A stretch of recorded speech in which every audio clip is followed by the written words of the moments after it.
Okay, everyone, welcome back. What we're going to do to get started is some breathing mindfulness meditation, just like we did this morning, where I'm going to do some chanting on the way in. Then we're going to do the meditation together. Then we're going to come out with some more chanting. I'll provide you some guidance there in the middle so that you guys can have some guidance to get into meditation. But then after our meditation, I'm going to discuss this topic of the three poisons, transforming the mind away from these. So I'm going to explain to you guys what they are and what the solutions are to actually resolve these and eliminate them out of the mind. Because this morning you learned about the Four Noble Truths, you learned about craving, desire, attachment, but there's these other things that are in the mind that you need to be aware of and understand how to actually eliminate them. And this is what's going to help you to purify the mind, get closer to enlightenment, ultimately create harmonious relationships in your life. So if you'd like to join for meditation, you're welcome to join along in the chanting. Then I'm going to come back in with the guidance. There'll be that period of time where it's just quiet, and then we'll come out with the chanting from there. Arahang Samma Sambuddho Mahakeva Potang Mahakavanang Apivateyami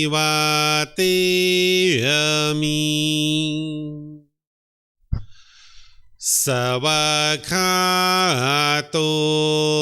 Mahakavata Tammo Dhammang Namasami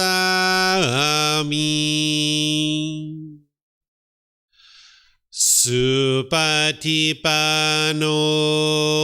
Mahakavato Savaka Sangho Sanghang Namami Namo Rasa Bhagavato Arahato Samma Sambuddhassa Namo Rasa Bhagavato Arahato Samma Sambuddhassa Namo Rasa Bhagavato Arahato Samma Sambuddhassa Iti piso Mahakava Arahang Samma Sambuddho Vicacaranang Sammuno Sakato Rokavitu Anutero Purisa Dhamma Sati Satatawa Manusrang Poto Bhagavati.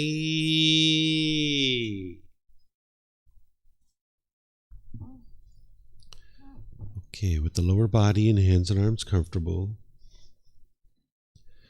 and the upper body erect, just close the eyes and start breathing in through the nose and out through the nose. Here you're just looking to establish the breath, a nice, natural, steady, consistent breath. Not forced or controlled, just a gradual inhale through the nose, experiencing the full breath. And then whenever you're ready, exhale out through the nose. Breathing in and out. Breathing in and out.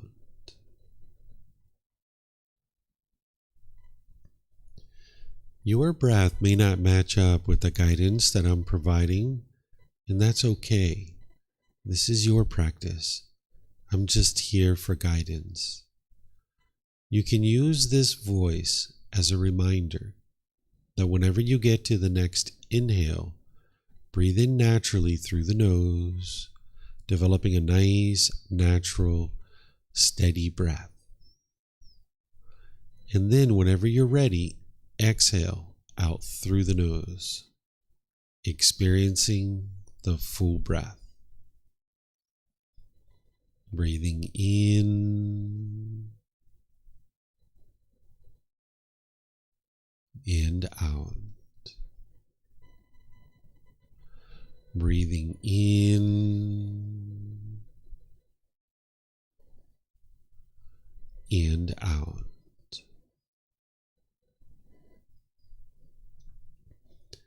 With the breath well established, start fixating the mind on the breath, either the sound of the breath coming into the nose or the sensation of air moving over the skin into the nose. The breath is the present moment. Fixate the mind on the breath, the present moment.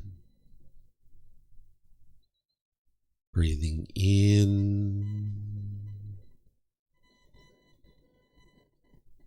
and out. Breathing in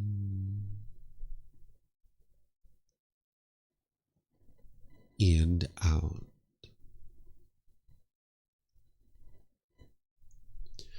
With the mind fixated on the breath, whenever you notice that it moves off the breath, cut that off, let it go, and come back to the breath, the present moment.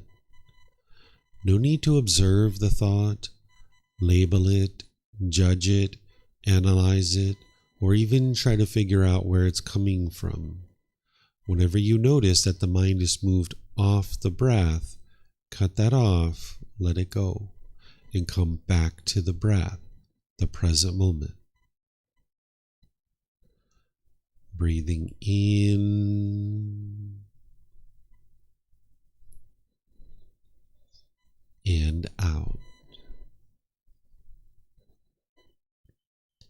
Breathing in and out.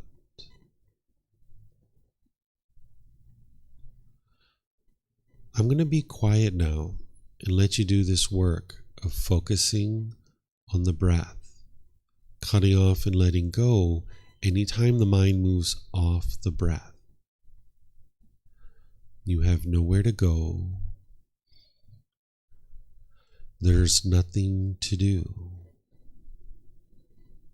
No one needs you right now. This is your time to focus on the breath. Breathing in and out.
Arahang Samma Sambuddho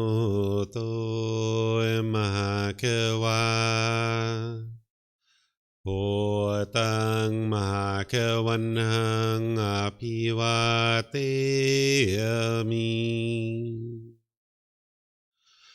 Savakato Mahakawata Tammo Dhammang Namasami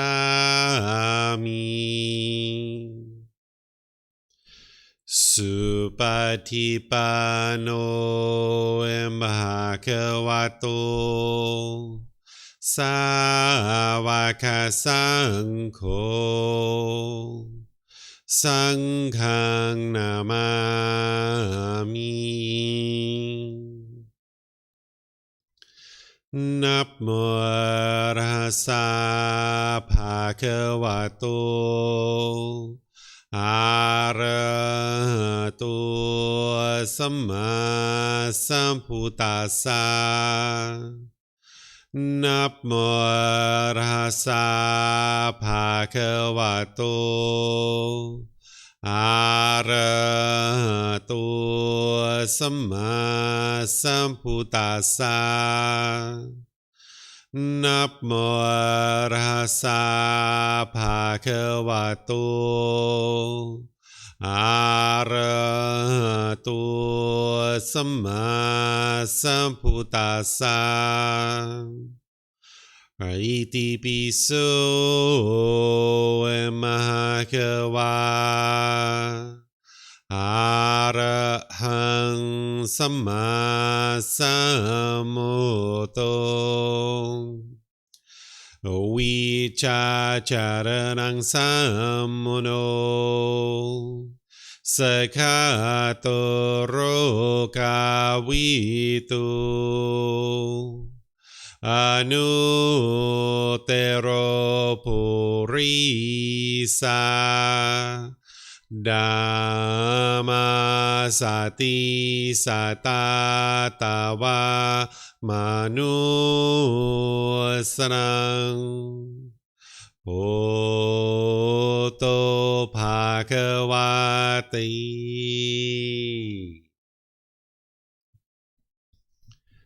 Okay, if you'd like to slowly make your way out of meditation.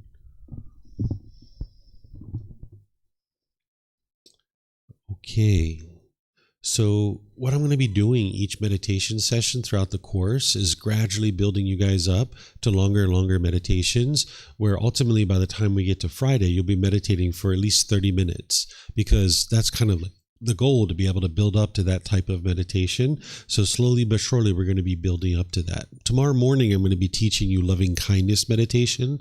So we're going to be adding to this meditation. This is breathing mindfulness meditation, and it's really important to build up this practice. But in order to really develop harmonious relationships, you're going to need loving kindness meditation. So I'm going to be teaching you that tomorrow morning, and we're going to be doing that as a session in the morning. So you'll see that we'll kind of combine the breathing mindfulness meditation and loving kindness meditation. What I'm going to be doing this afternoon is helping you to understand this topic of the three poisons, or the three unwholesome roots, or the three fires. This is craving, anger, and ignorance. This is where you kind of broaden your understanding and deepen your understanding of what's going on in the unenlightened mind. That this morning, when we were talking about the Four Noble Truths, we were discussing craving, desire, attachment, this longing, yearning. But the problem is much deeper than that. It's much broader than that. So this is a topic that's going to help you to be able to understand that. And just like always, you're more than welcome to ask any and all questions as we go, because I'm going to be sharing with you what these are. I'm going to be sharing with you the symptoms of them, and I'm going to be sharing with you the solutions of how to actually fix them. And when you're learning, just like this morning, you're not believing anything that you're hearing. You're listening to what it is that I'm sharing with you, and you're comparing and contrasting that to your day-to-day experience and what you experience as an individual, and you're checking in with yourself to see if what I'm explaining is actually what you experience as an unenlightened being in experiencing these three poisons. Because when I explain these, you'll be able to see that your mind has these, because you're going to be hearing me give you examples of things that you experience, and you can see that your mind actually has these. So what I'm going to do is first explain these to you from a high level so that you can understand what they are, and then we're going to go in and talk about each one of them individually. What craving, desire, attachment is, or some people refer to it as greed, this is what we were talking about this morning, where the mind has this unquenchable thirst, this longing, this yearning, this chasing after the objects of its affection, thinking the next new shiny object waiting around the corner is going to provide some lasting satisfaction. And if the mind gets what it wants, it gets those pleasant feelings like happiness, excitement, elation, thrill, exhilaration, euphoria. But if the mind doesn't get what it wants, it gets painful feelings. And one of those painful feelings that arises is the anger, the hostility, the bitterness, the frustration, the agitation, the annoyance. And as this is arising, the mind is typically going to associate this with something external. And it's going to push people away, or it's going to push the situation away. Or you might be bitter, harsh, and hostile through your intentions, your speech, and your actions. Or you might put your expectations on people, trying to control people to do things your way. This is the mind being unskillful. And the reason why this is occurring is this third poison, or this third unwholesome root, called ignorance, or the unknowing of true reality. People oftentimes translate it as ignorance, but I don't really tend to use this word because this is a derogatory way to refer to someone. In a Buddha and an enlightened being, they don't refer to someone in a degrading and disparaging way. It's just not something that an enlightened being would do. So the people that are translating over to English, they might be using this word ignorance, and I still use it so that if you study with other teachers, you'll be able to know what they're talking about. But a better way to think about this is the mind's confusion, the misunderstanding, the lack of wisdom, the unknowing of true reality, where the mind just doesn't understand what it doesn't understand. And because it doesn't understand that craving is causing its discontent feelings, it continues to crave, and it continues to have anger. It continues to push people away, be bitter, harsh, and hostile, and put expectations on people. So it's the lack of wisdom that is actually keeping craving and anger continuing in the mind. So while we say craving, anger, and ignorance, it's really because of ignorance that craving and anger continues to exist. If it wasn't for this lack of wisdom and this confusion, craving and anger would already be eliminated from the mind. So an individual on the path to enlightenment is working to cultivate the mind to eradicate these three poisons, or these three unwholesome roots, or these three fires. So as we were talking this morning, this craving, desire, attachment, this is what's causing all the discontent feelings, the longing, the yearning. The mind becomes somewhat selfish when it has these cravings that it doesn't feel comfortable to share with other people. The mind, as it has this craving, desire, attachment, we might also think of these as wants or expectations, grasping or holding. And the thing that's really targeting this in order to resolve it in the mind is breathing mindfulness meditation and generosity. So that breathing mindfulness meditation that we just did, where your mind's focused on the breath, when it moves off the breath and you're letting go in order to bring it back to the breath, the goal here isn't to eliminate your thoughts. Sometimes people think that's the goal of the meditation, is to eliminate your thoughts. As long as you're alive, you can't eliminate your thoughts. You're going to have thoughts. You need thoughts. This is helpful for you to have thoughts. But what you're doing in that meditation is you're training your mind to let go, because that's what the mind doesn't want to do. In the unenlightened state, it doesn't know how to let go. If you think back to that boyfriend or girlfriend that you were with, that maybe when you guys broke up, you were angry or frustrated or missing that person or lonely or bored. For a period of time, you felt that way. But then at some point, you let go. You were like, you know what? If he wants to be with somebody else, so be it. And you let him go. Or if she would like to move to another part of the world and she doesn't want to live in this area, okay, so be it. And you let go. And that's where you regained your peacefulness. But the mind in the unenlightened state, it doesn't know how to let go. So the breathing mindfulness meditation, if 10, 15, 20, 30 times during your meditation, you had to let go, let go, let go, this is actually really good for your mind, because it's gradually training your mind to be able to let go. So when you're focused on the breath and the mind moves off the breath, you're developing mindfulness or awareness of your mind. And when you bring it back, you've trained your mind to let go of craving, desire, attachment, and you're developing concentration. So the goal of breathing mindfulness meditation is to develop awareness of mind, develop concentration or focus and clarity, and to train the mind to let go.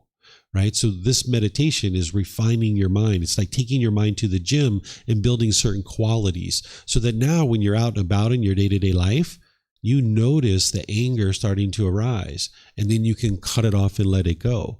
But if you haven't been meditating, you're not going to notice the anger is arising. You're not going to notice the frustration or the agitation or any other discontent feeling is arising. So that breathing mindfulness meditation is like taking the mind to the gym, helping it to build qualities that you then use in your day-to-day life to be able to transform your mind. Because you can't meditate your way to enlightenment. It's just not possible. But you also wouldn't be able to get to enlightenment without meditation either. So this is a meditation that's helping you to develop the qualities that you need to be able to transform the mind by transforming it in day-to-day life. When you notice the anger arising with your mindfulness, you then apply right effort to cut it off and let it go. The other thing that's helping to train your mind to eliminate craving, desire, attachment is generosity. When you're giving and sharing your time, effort, energy, and resources, this is actually helping your mind to let go. Because again, the mind doesn't know how to let go. It's going to be somewhat selfish. So if you practice sharing your time, effort, energy, and resources without any expectation of anything in return, this is going to train your mind to let go. And over time, as you're doing this each day frequently, you're letting go, you're letting go, you're letting go, you're letting go. And now the mind can be trained to let go. So you would like to be sure that if you're practicing generosity, that you're doing without any expectation of anything in return. You're going to need to be frequently practicing every single day, practicing some amount of generosity.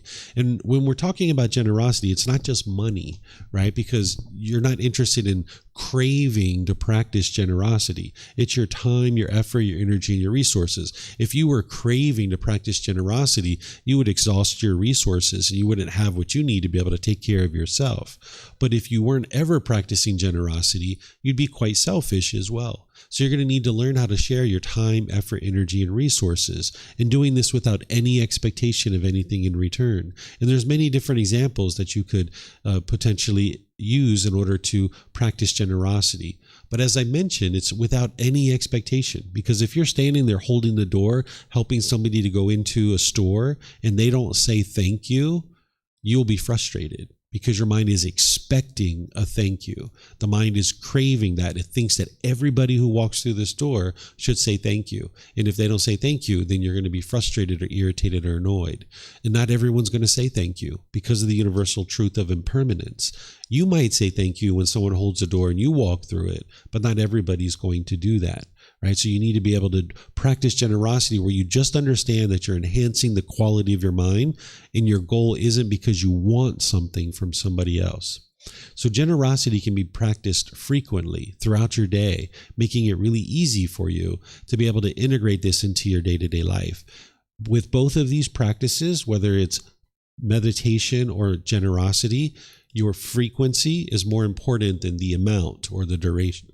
So if you have an option of doing meditation one time for 30 minutes or 2 for 15, it's better to do 2 for 15. You're going to notice much more benefit with that. Or if it was a matter of giving $500 once a year to an orphanage or giving $1 a day, you'll see that the $1 a day is going to have more impact to your mind because you're having to let go, let go, let go. The way that you can use generosity to train your mind to let go is, say that you're taking your clothes out of the dryer, or you're otherwise washing and drying your clothes, and you notice there's a rip and a tear in your clothes, and you get angry and frustrated about this. This is you being attached to your clothes. And in this situation, it would be wise for you to start practicing generosity with your clothing and start giving it away. This is going to train your mind to let go of this attachment. Or say you're attached to your money and you're noticing that you're holding on to your money really tightly. You'd like to go around. There's so many donation boxes in different places in the world, particularly here in Thailand. You can go into restaurants and shopping stores. You'll see donation boxes. You can put 10 baht or 20 baht. Maybe over the course of the day, you've given 60 or 80 or 100 baht, but you're just doing 10 baht, 10 baht, 20 baht, 20 baht, 10 baht. You're having to let go multiple times throughout your day. This is actually really helpful to train your mind to let go. So you like to build in frequency.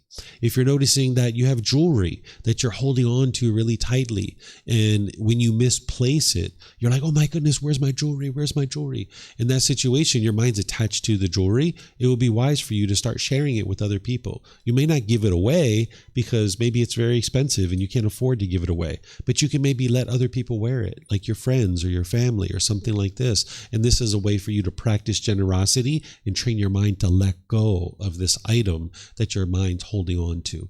So these are the two practices that are really targeting craving, desire, attachment. But remember, it's the entire Eightfold Path that you're using to be able to eliminate craving, desire, attachment. That's what the Four Noble Truths is teaching you. You wouldn't be able to eliminate craving, desire, attachment purely through meditation and generosity. That's what's targeting it. But you need practice things like right intention and right speech and right action, right livelihood, and all those other teachings that you learn on the Eightfold Path.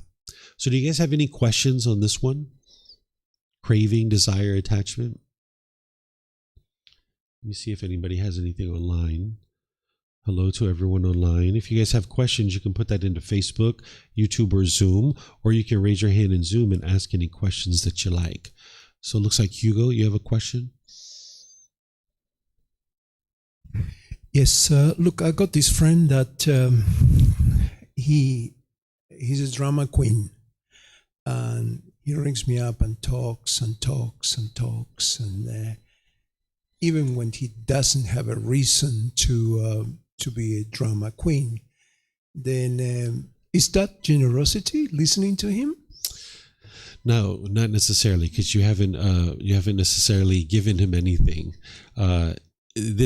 So first of all, I don't suggest that you label anybody else with the term drama queen, because this is like looking down on somebody, being judgmental of them. You're going to need to train your mind not to do those kinds of things. Okay.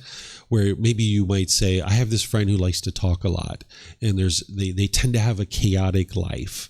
You can talk like this rather than kind of labeling them in that way. But nonetheless, if you're listening to someone and they're just talking, having frivolous speech, you might decide to get off the phone and help them to be able to see that this isn't a wise practice. You don't have to teach them. You don't have to overtly tell them anything, because that would be unsolicited guidance and that would be coming from one's own ego.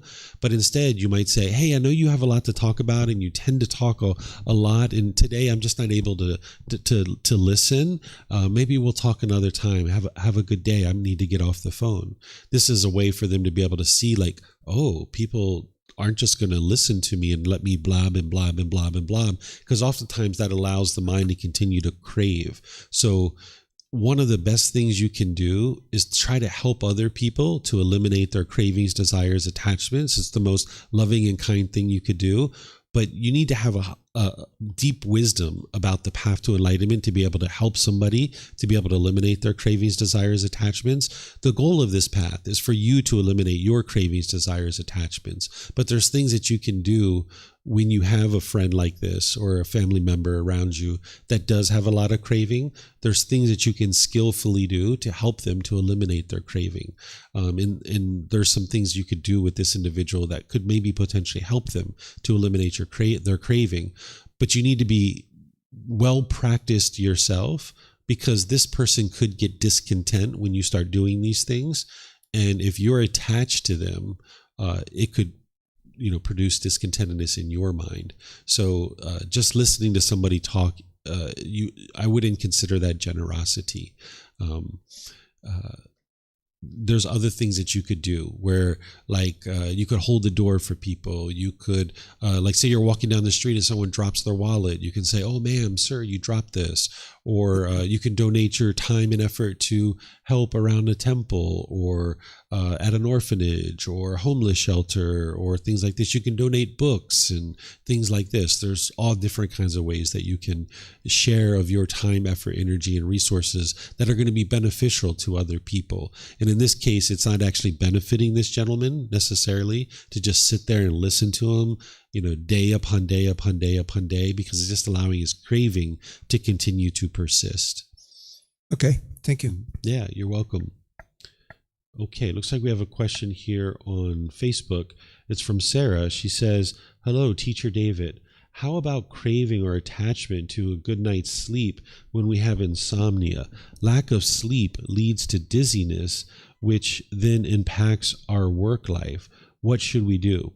Yeah, you need to eliminate your attachment to having a set sleeping schedule. This is one of the things that people can wake up feeling grumpy and irritable, right? Because they didn't get a certain amount of night's sleep, and now they're expecting for this body to be permanently comfortable. So you need to make wise choices in order to get good sleep and ensure that you're getting good sleep. But it would be unwise to allow the mind to continue to crave to have a set amount of sleep. So it's a matter of making wise decisions towards getting good sleep without actually longing, yearning, and craving for it. So then when you wake up and you've only slept for maybe 4 or 5 hours and the body is sleepy and the mind is sleepy and tired, that you don't feel grumpy and irritable because of it. And this is going to come through training of the mind, where you're going to need to experience enough of those situations where your mind can let go. You need to practice the Eightfold Path and breathing, mindfulness, meditation, and generosity to gradually train the mind to eliminate craving, desire, attachment. But then in the situation where you have woken up and you haven't slept the amount of time that you typically sleep, you're going to need to really apply right effort to cut off and let go of any irritability or any grumpiness, and training the mind to understand, like, hey, this is just impermanence. That yes, I normally sleep 8 hours a day. I slept 5 today, and that's just the way it is. That's just impermanence. Maybe tonight I can sleep 9 or 10 hours and kind of get a little bit extra sleep. So you make wise decisions towards getting the amount of sleep that you need, realizing that the world is impermanent and that sometimes you're not going to get that amount of sleep, and that's okay. You're not going to die. You're not going to be have significant issues like that. You just work towards making wise decisions and training the mind to be uplifted and bright and radiant and joyful, despite the fact that you haven't slept for your normal 8 hours, for example. Okay, thank you, Sarah. All right, let's see. We have something else here in YouTube. Let me see. Hello, Teacher David. I'm Ann. Oh, hello. Hi, Ann. Nice to see you there. Okay. All right. So now we're going to move into the next poison, or the next unwholesome root. This is called anger, hatred, and ill will. There's lesser versions of this too, like frustration, agitation, annoyance. By the time you get to enlightenment, you're not even going to have the slightest dislike towards others.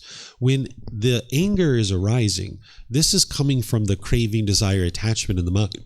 If the mind wants things to be a certain way, it can only feel pleasant feelings when it gets things the way it wants. That's the craving, desire, attachment. But when the cravings aren't being fulfilled, then the mind's going to get these painful feelings. And one of the things that can arise is the anger, the hostility, the bitterness, the harshness. I'm sure you've been in that situation where you've done that before to the people around you. And as you're being bitter and harsh and hostile to them, they're not going to necessarily appreciate that, and it will damage your relationships. So in terms of getting to harmonious relationships, you're going to need to transform your mind where you're not having all this anger and bitterness and hostility coming out in your relationships. You're going to need to get to the point where you don't even have the slightest dislike towards another person. The reason why the mind dislikes people is because they're not meeting your expectations. You have certain wants. You have certain expectations. Maybe they don't talk the way you want them to talk. Maybe they don't look the way that you want them to look. Maybe they don't do the things that you want them to do. And because of that, you dislike them. But these people over here that do things your way, you'll like them, right? So you would like to get to the point where you eliminate this anger, hatred, ill will, this irritation, this frustration, this bitterness, this hostility, even this dislike towards other beings. And the way that you do that is you cultivate the mind with loving kindness. What loving kindness is where you have a genuine interest in seeing all beings be well. You have active goodwill towards them. This is where true love comes in, unconditional love. So you're going to need to practice loving kindness meditation, but then you're going to need to practice loving kindness in your day-to-day life through your intentions, your speech, and your actions. This loving kindness meditation is a different meditation than we've done so far, where you're essentially rewiring the mind to be loving and kind with all beings around you. And through gradual training, gradual practice, and gradual progress, you'll be able to get to the point where you don't have ill will in your mind, where you don't even have the slightest dislike towards another being. So I'm going to teach you that tomorrow morning, where you can understand how to essentially rewire the mind to be loving and kind in all these situations. But then you're going to need to go out into the world and be loving and kind in your day-to-day interactions. That's what's really going to transform your relationships. Because as long as you are being bitter and harsh and hostile or aggressive or any of those other things in your relationships, that's all going to come back to you. So oftentimes we sit around wanting other people to change. I know I experienced this growing up. I had a lot of resentment and hostility in my mind growing up for things that happened in my childhood. And I always wanted my mom to change. And she never would change. I just kept wanting her to change, but it never worked. So our relationship always struggled until I started making changes myself. When I started training my mind and I started being loving and kind in our relationship, that's where things changed. And by the time she died, the last 10, 15 years of her life, we never had any issues whatsoever. There was only love and kindness in our relationship. But early on, for the first 35 years, 30 years of my life, boy, it was really hard in this relationship with my mom because I wasn't being loving and kind and neither was she. But when I started being loving and kind, she could see that she was the one who was being angry and bitter and harsh, and she needed to work on her mind. So you can transform your relationships by working on your own mind with loving kindness meditation to be loving and kind, and then go out into the world and be loving and kind through your intentions, your speech, and your actions. It's the Eightfold Path that's going to teach you how to do that with right intention, right speech, and right action. But you're not going to be able to just poof and implement that stuff. You're going to need a tool like loving kindness meditation to cultivate the loving kindness in the mind. So that's what the Buddha is teaching you, of how to transform the mind away from this bitterness, this harshness, this hostility, this aggression, and this resentment. Because sometimes people hold on to grudges. Like if something happened in your life, you might hold on to a grudge. You might hold on to hostility within your own mind, thinking that you're getting back at this other person. This is like holding on to a hot coal, trying to burn somebody else, but you're really just burning yourself. As long as you hold on to this anger in your mind, it's only harming your own mind. So some of these people that you might have anger and hostility towards, you're never even going to see them again in your entire life. No reason to hold on to this anger. You can let it go. And this is where you're going to get freedom of your mind. This is where you're going to get peace and joy. So continuing to hold on to the anger isn't helping anybody. It's just like holding on to this hot coal. So you can put that down so that you don't have to burn yourself any longer. So it's loving kindness meditation, and then practicing in your day-to-day life through your intentions, your speech, and your actions, being loving and kind, that's going to transform this. Do you guys have questions on this one? No? Okay, we have something coming in on YouTube. Okay, Anne, I would like to know how to rid of the idea that I am too upset when long distance boyfriend didn't contact me for a day. He didn't explain ahead, but I'm still really anxious. And the longer I wait, the more I feel drained. Yes. So that is because of craving, desire, attachment. That's the mind longing, yearning, craving this permanence. That if boyfriend calls me or contacts me, wow, I feel so happy. But when boyfriend doesn't call me, now I feel angry or frustrated, or you're ultimately going to feel drained and exhausted because your mind's not getting what it wants. So you need to let go and realize that the world is impermanent. It's constantly changing, that you're not going to be able to permanently have contact from your boyfriend. Some days you're going to hear from your boyfriend and other days you're not. And that's normal. But your mind is craving permanence. So if you were in our class when I was talking this morning about the Four Noble Truths, then you heard about the Four Noble Truths and craving permanence. If you didn't learn that, you can go back, because you're on our YouTube channel, you can go back to the class that I taught this morning on the Eightfold Path. And the very first thing that I start talking about is right view.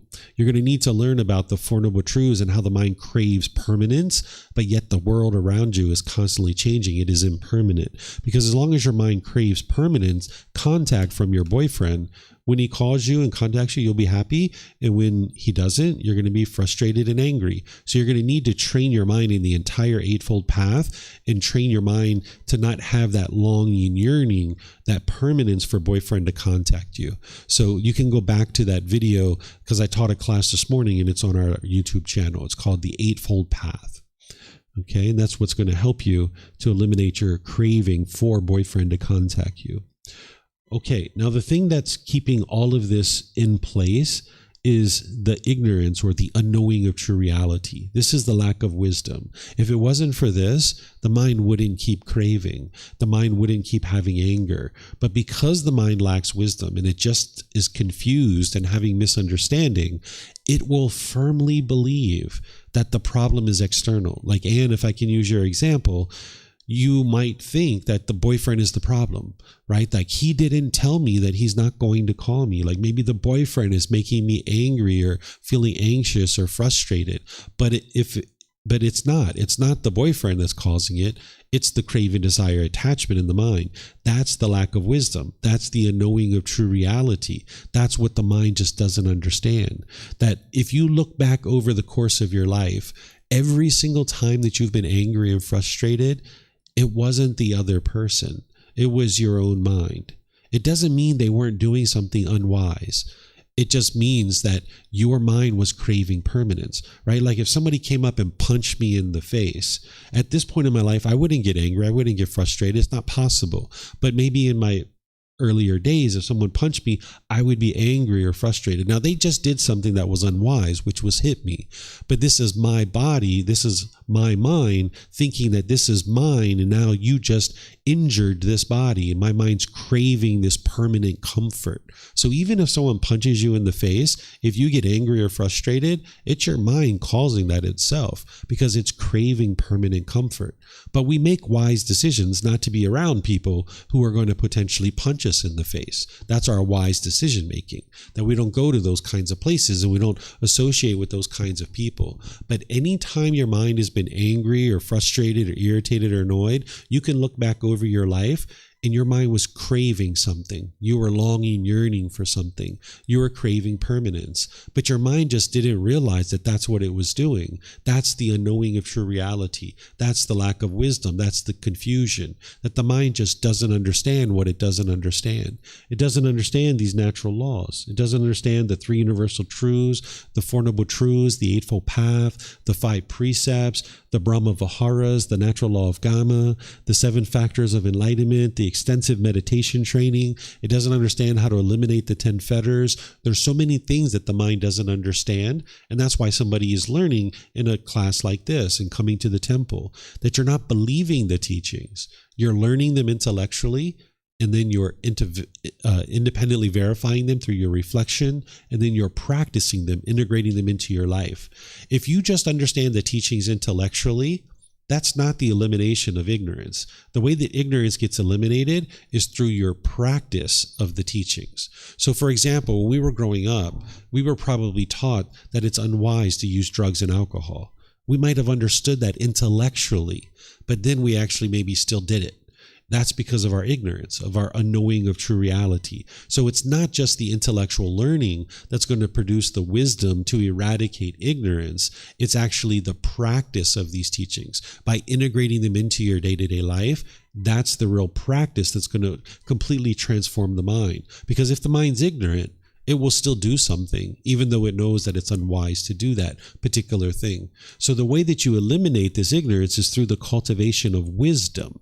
By cultivating wisdom, that's what's going to transform your mind. And that's why I teach students at the very beginning, when they first start learning with me, to not believe anything that I teach. Don't believe the books. Don't believe the classes. Don't believe anything I say anytime. You need to be able to learn it, You need to be able to reflect on it, to verify it, and practice it. And that's where the cultivation of wisdom is occurring. And that's what's going to transform the mind.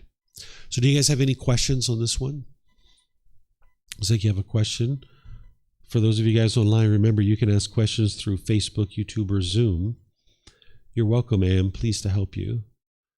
Just a follow-up, because just use the case this lady was sharing. And so from the explanation, it sounds like she is not having the wisdom of like the detachment. Yes. Yeah. And that's what every unenlightened mind has. Yeah. It doesn't understand what craving is. It doesn't understand that anger is being produced by your own mind. And it's because of this lack of wisdom. Yeah. Then my question is, isn't the boyfriend also have some responsibility?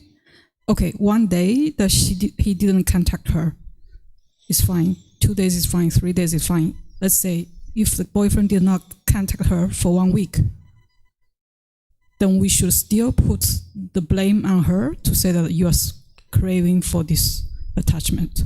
No, in that case, we say this boyfriend is not behaving well.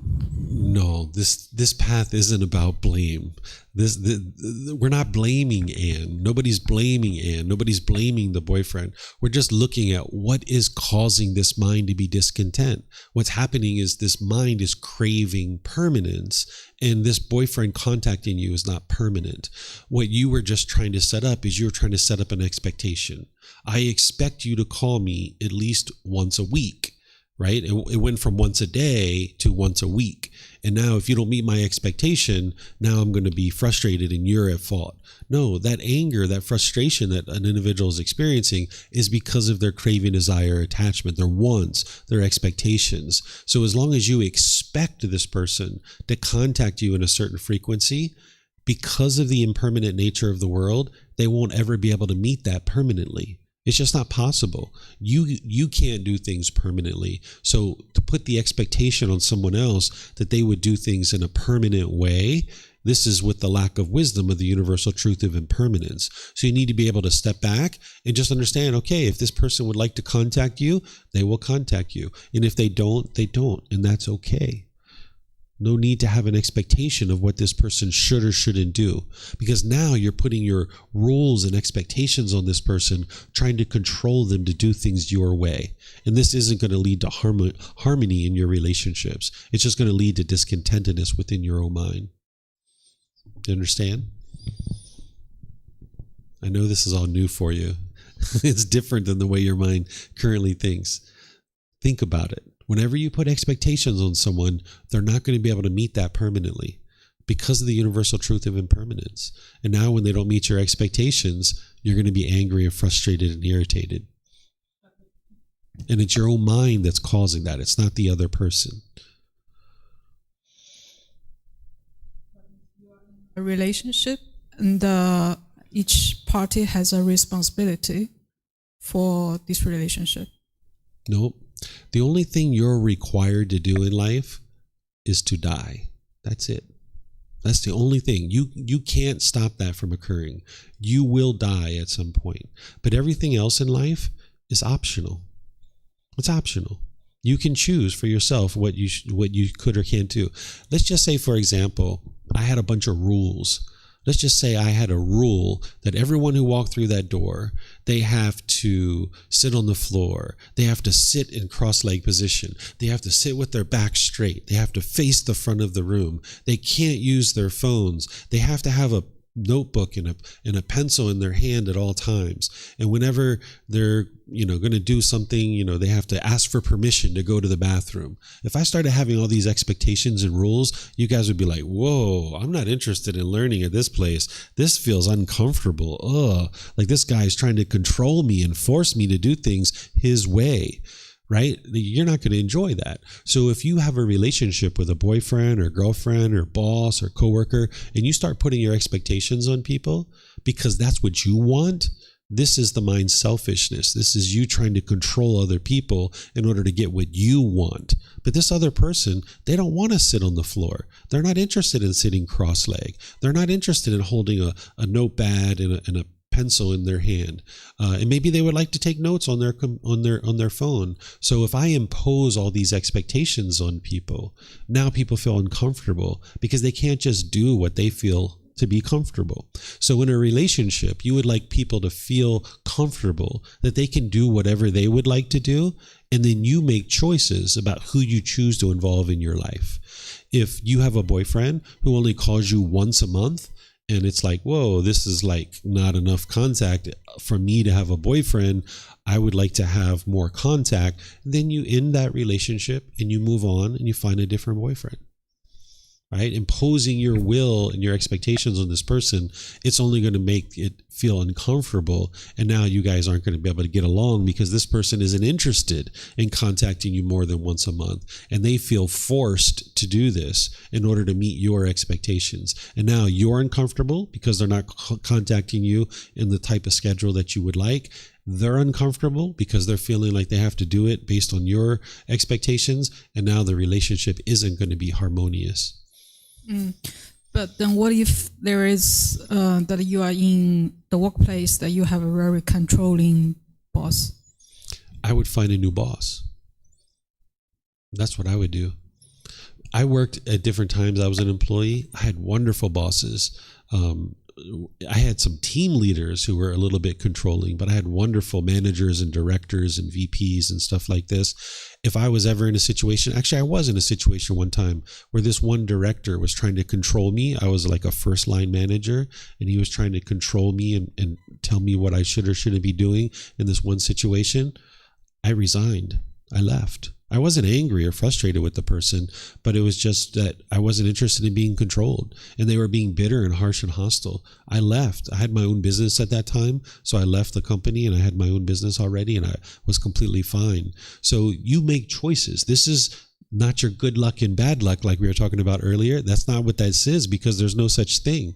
It's not that you have bad luck, that you have a boss that is trying to control you. It's that you've made the decision to work for this person. And now the beauty about this world is you can make a different decision. You can change your decision and go work for somebody else. And now you can have a different experience. So everything you experience is based on decisions that you're making. And you can just make different decisions if there's something that you don't like about what you're experiencing. And that's why the cultivation of wisdom is so important. It's the cultivation of wisdom that's going to help you. Okay, we have something coming in on Facebook. I know this person is Vietnamese, but I can't pronounce her name. I think this is Tin Tran. It says, I have same situation, being considered not enough for someone I pull all in. How long to eliminate craving? Can I teach how I earn my jobs before? Is it practicing of eliminating craving permanent job? I'm not sure 100% about what you're sharing here. I'm sorry, I'm not understanding your question, but I do understand the one where you said how long to eliminate craving. Every single craving is different. It depends how deeply held it is. Like if you have a craving, desire, attachment to your mom, that one's a really hard one for most people to eliminate. It takes a long time to work on that and eliminate that. If you have a craving, desire, attachment for a pack of M&Ms and you would like to eat chocolate M&Ms each day, you can probably eliminate that one pretty easily because it's a lighter held attachment. But your attachment to your mom, more deeply held. So each one of these attachments are going to take longer or shorter depending on how deeply held the attachment is. So there isn't just one fixed answer for how long it takes. But you can completely transform the mind in a number of years. The Buddha took 6 years to completely train his mind. I'm sorry, I don't understand your other questions. I apologize. If you would like to reword them or send me a private message, you're more than welcome to. Okay, so just to kind of recap what we've been talking about is the 3 poisons or the 3 unwholesome roots or the 3 fires. This is craving, anger, and ignorance, sometimes referred to as greed, hatred, and delusion, or desire, ill will, and confusion. This is that unknowing of true reality that's keeping the craving and anger continuing in the mind. The antidotes, or the three wholesome roots, is generosity, loving kindness, and wisdom. These are the exact opposites, because with craving, your mind's holding on, wanting things to be permanent. You're being selfish in some situations. The opposite of that is to practice generosity, live open-handedly and sharing with other people. Loving kindness is the opposite of anger, because anger is the bitterness, the harshness, the hostility, the unskillfulness in your intention, speech, and actions. But loving kindness is to be loving and kind to the people around you. It's the exact opposite. So it'll antidote the anger. And then the opposite of the ignorance or the unknowing of true reality is wisdom. This is the confirmation of truth. This is the cultivation through learning, examining, and investigating the teachings, through reflecting on them to independently verify them, and then practicing them in your day-to-day life. Remember, the ignorance is eliminated through your practice. This is how people in Thailand know whether you're enlightened or not. They can observe your practice and they can tell. Whereas if someone's being bitter and harsh and hostile, if someone's being argumentative, if someone's constantly interrupting you, you can tell that they're not enlightened, right? Because there's craving in the mind, there's longing and yearning. So by the time you cultivate this wisdom, you will have transformed your practice, the way that you're practicing, the way you're making decisions in your day-to-day life. And you'll see this transformation as you're cultivating wisdom, that your practice will gradually transform. So it's through eradicating and eliminating these three unwholesome roots, and through practicing these three wholesome roots, that the mind is gradually transformed. So this is kind of like a higher level description of understanding the 10 fetters. It's through eradication of the 10 fetters that an individual actually is getting to enlightenment. But this is a deeper level of detail than what you learned this morning. But there's even deeper level than this. This is kind of walking you through layer by layer to help you understand. But in this particular class, this is the layer that you need to know for this particular course. So do you guys have any questions on the three poisons or the three unwholesome roots? No questions? Okay. So what I'm going to do here is just end class by thanking all of you guys for joining. Thank you for your questions. Thank you for the discussion. Thank you for your interest to learn and come to the temple and actively be interested to understand the teachings and transform your mind. Because it's not easy to do this inner work that the Buddha is guiding you to, right? Sometimes showing up to a building, believing a bunch of things, and then going home. This is easy up front because you can just go to a building and believe a bunch of things, but then later your life is a wreck because you're just believing things and you don't have the wisdom to really transform your life. It's a lot more challenging to show up to a building like this, listen, think about things. You're hearing things that are very different than what you currently think about the world, and you're having to be challenged to be able to understand within your own mind what it is that's being taught. This is really challenging, but afterwards, that's where, as you cultivate your mind, that things get so much easier for you. Because walking through life with a lack of wisdom, this is a lot of struggles and a lot of difficulties, a lot of challenges. But as you cultivate this wisdom and you transform your mind, that's where the mind and the life becomes so much easier, and you can navigate the world with ease. So I really admire people who choose to take the time to do this inner work and really spend the time to peer into these teachings and do this work on their own mind. So thank you for your interest to learn and grow and develop as a better and better human being. That's what essentially the path to enlightenment is becoming a better and better human being. So tomorrow, what I'm going to be teaching you guys is I'm going to be teaching you, first off in the morning, I'm going to teach you the loving kindness meditation. I'm going to be teaching you that, and we're going to do it together. Then after the loving kindness meditation, I'm going to teach you how to identify your cravings and almost go in and surgically remove them. There are certain things that you can do beyond the Eightfold Path to be able to surgically remove these cravings, desires, attachments. Then I'm going to teach you the Brahma Viharas, or the 4 healthy mental states. These are like where the Buddha gets a description of being like a doctor, because he sees certain symptoms in your mind and he prescribes a certain antidote, a certain prescription, a certain remedy. But you can be your own best doctor, that by you understanding the symptoms that you experience in your mind and by you understanding the antidote to those, you'll be able to actually apply these antidotes and fix certain aspects of the mind. So I'm going to be teaching you guys this tomorrow. So whatever you choose to do today, have a very wonderful and lovely rest of your day. We'll see you guys next time. Okay? Sawadee Krap. Sawadee Krap.